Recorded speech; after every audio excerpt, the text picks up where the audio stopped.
Boa noite. Cara, sempre bem forte. Vou ter que preparar vocês. Próxima vez que eu vier falar, eu aviso. Aí depois eu dou boa noite, porque senão eu fico sem unção. Então vamos lá. Boa noite. Boa noite. Melhorou bastante. Então, o negócio é o seguinte. É engraçado. Pega o time, pega 11 pessoas, bota dentro de um campo, não deixa eles treinarem não, bota dentro do campo de futebol, não bota técnico, nada, larga eles lá. Pode ser 11 nem mais, vai dar pânico, vai dar problema, vai tomar uma surra, o time vai perder de goleada, tem que ter treinamento. Agora, bota Deus para intervir no meio dessas 11 pessoas. Oi? Tudo bem? Bota Deus para intervir no meio dessas 11 pessoas. A coisa flui assim, ó.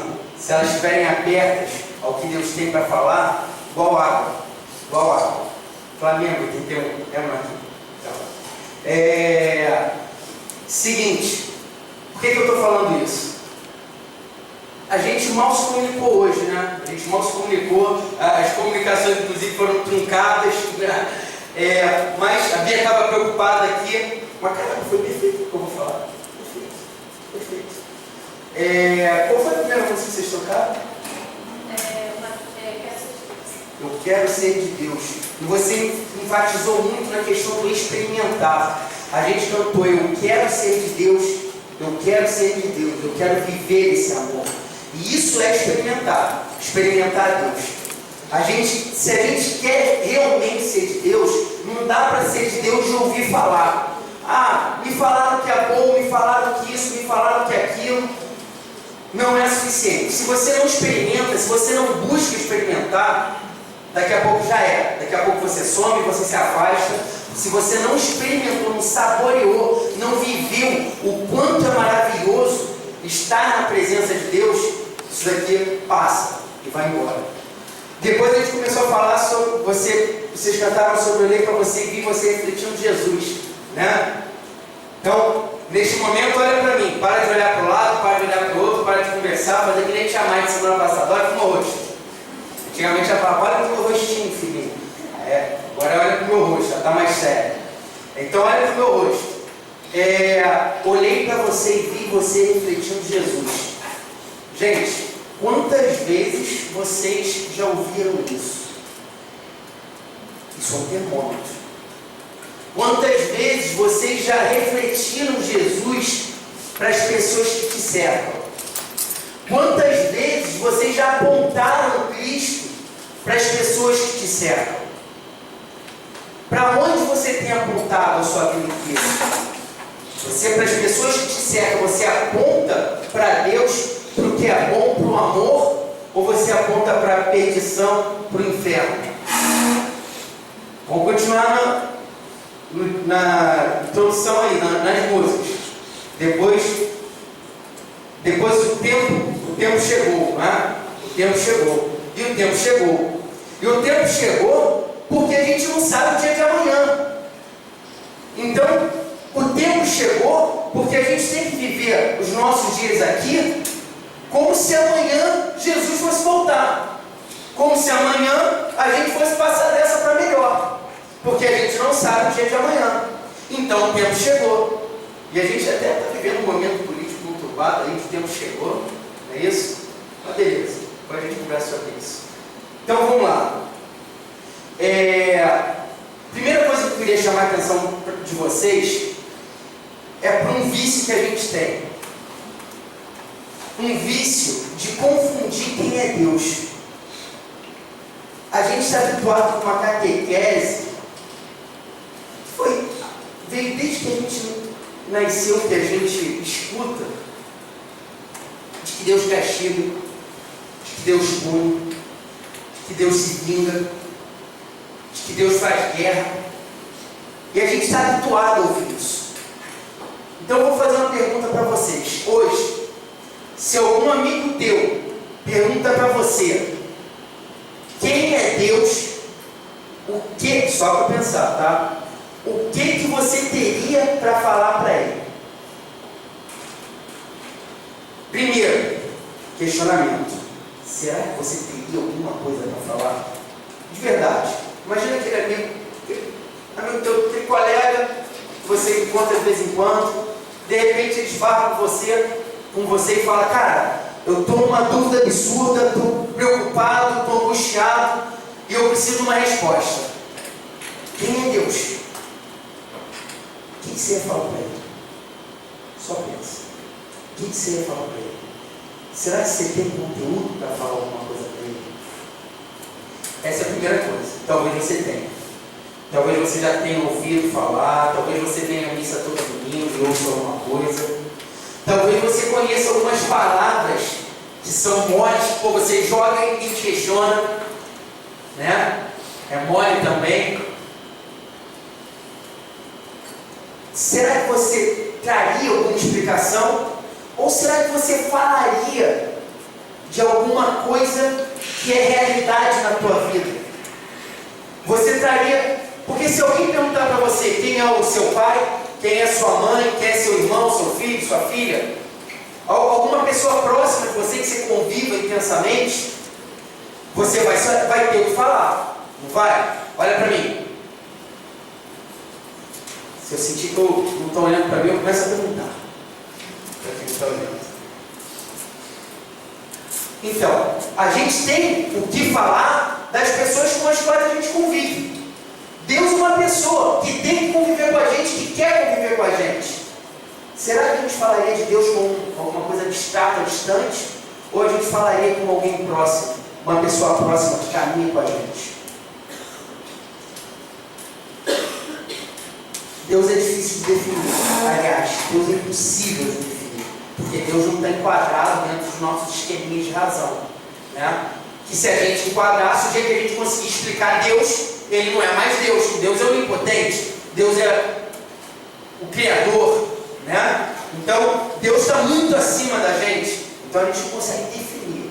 Mas a gente faz uso de algumas coisinhas, de algumas características de Deus para tentar entender realmente um pouquinho melhor quem Ele é. Então, vou pedir para vocês abrirem a Bíblia de vocês. Todo mundo está com a Bíblia? Quem está com a Bíblia, levanta ela, eu quero ver. Bom. 60%, pessoal. Semana que vem vai ser 100. Abre aí na primeira carta de João, capítulo 3. Primeira carta de João. Não é o Evangelho de São João. É a primeira carta, lá depois. Lembra? Tem o Antigo Testamento e tem o Novo Testamento. Ali, vai começar pelos Evangelhos, né? Então, lá no final, no Novo Testamento, tem a primeira carta de João, capítulo 3, versículo... Eu ia ler 18 e 19, eu vou ler de 16 a 19. Então, primeira carta de João, capítulo 3, versículo 16. Beleza? Agora pode pegar o celular, tá? Agora pode. Depois vai ficar me mandando mensagem, não. Agora para ler na Bíblia online que você tem aí, não tem problema não. Tá? Então vamos lá. Vou ler. Nisto temos conhecido o amor, entre parênteses, Jesus deu sua vida por nós. Também nós outros devemos dar as nossas vidas pelos nossos irmãos.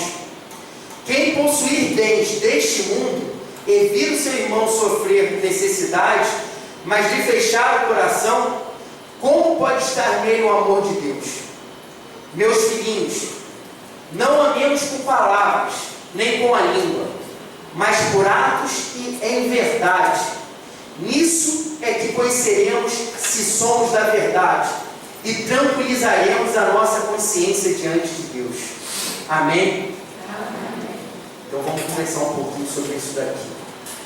Essa passagem é muito. Então, ele já começa falando. Nisso temos conhecido o amor. Aí está falando de Jesus. Então, Jesus é Deus. Fato. Para a gente que é cristão, é fato, tá? E não dá para ser cristão, aliás, não dá para acreditar em Cristo e pensar nenhuma vírgula diferente disso, tá? Porque Jesus Cristo diz que Ele é Deus. Ele fala que Ele é o caminho, a verdade e a vida, e que ninguém chega ao Pai senão por Ele. Então, se alguém fala que Jesus Cristo é um profeta, reduz Ele, Deus, a um profeta, está chamando Cristo de mentiroso. Então, se a gente é cristão, Jesus Cristo é Deus. E Jesus Cristo veio aqui nos ensinar como viver. Porque Deus é amor. Jesus Cristo veio aqui nos ensinar a amar. Nos ensinar a nos relacionarmos com o próximo e com Deus. Não é? Como é que Jesus chamava Deus? Abba, Pai, Paizinho, né? Paizinho, Paizinho. Enquanto no Antigo Testamento, os judeus daquela época, eles tinham uma concepção de Deus, uma pedagogia divina que foi se revelando aos poucos, né? Mas o conceito que eles tinham de Deus é aquele de medo, até um pai, mas um pai que pune. Jesus Cristo veio planificar esse entendimento do que é Deus. Deus é amor. Se tem uma palavra dentro do nosso vocabulário, nenhuma vai chegar perto, mas é que se aproxima um pouquinho mais, é amor, porque Deus é amor. E a vida de Jesus Cristo aqui foi isso, é exemplo disso. Jesus Cristo é amor, viveu para nos amar, e nos amou até o fim, até a sua morte.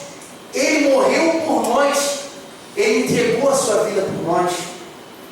E não foi uma morte qualquer, foi a morte na cruz, né? Esse é o Jesus, Deus, que veio se apresentar a nós e veio falar que a melhor forma da gente perceber Deus na criação é através do nosso irmão. Porque nós somos a obra mais bonita da criação. A gente está habituado a olhar para os pássaros, para o mar, falar, pô, que maravilha, ver o sol se pondo aqui, o sol de outono, começando o inverno, mas ainda está bonito o pôr do sol, mas outono principalmente, o sol se pondo lá na praia de Caraí, né? Troço maravilhoso. E Deus é isso. E é esse o projeto de amor que Deus tem para mim. Esse é o projeto de amor que Deus tem para você. É a gente conseguir viver cada dia olhando mais para isso, olhando mais para Deus e percebendo mais Deus na nossa vida, experimentando mais os carinhos de Deus no nosso dia a dia. É impossível, ninguém tem um dia que é todo ruim, mas isso depende do teu foco. Se o teu foco ficar nas coisas ruins, pode ter sido uma coisa ruim no teu dia. E quantas vezes, por causa de uma coisa, você chega no final do dia e fala, meu dia foi horrível. Ou aconteceu uma coisa no início da manhã, você já fala, meu dia acabou. Jesus Cristo vai apresentar outra verdade para a gente. Aliás, vai apresentar a verdade para a gente. Para a gente sair do nosso umbigo, para a gente sair do nosso egoísmo, e para a gente olhar um pouquinho para o outro, olhar um pouquinho para o próximo, reconhecer Deus no próximo, o brilho de Deus no próximo, e ajudar o próximo a se aproximar dele e apontar sempre Deus, apontar sempre o caminho dos céus, apontar sempre a vida eterna, o caminho de salvação. E aí ele fala o seguinte: nisso temos conhecido o amor, Jesus deu sua vida por nós. Então nisso temos conhecido, experimentar. Precisamos experimentar Deus.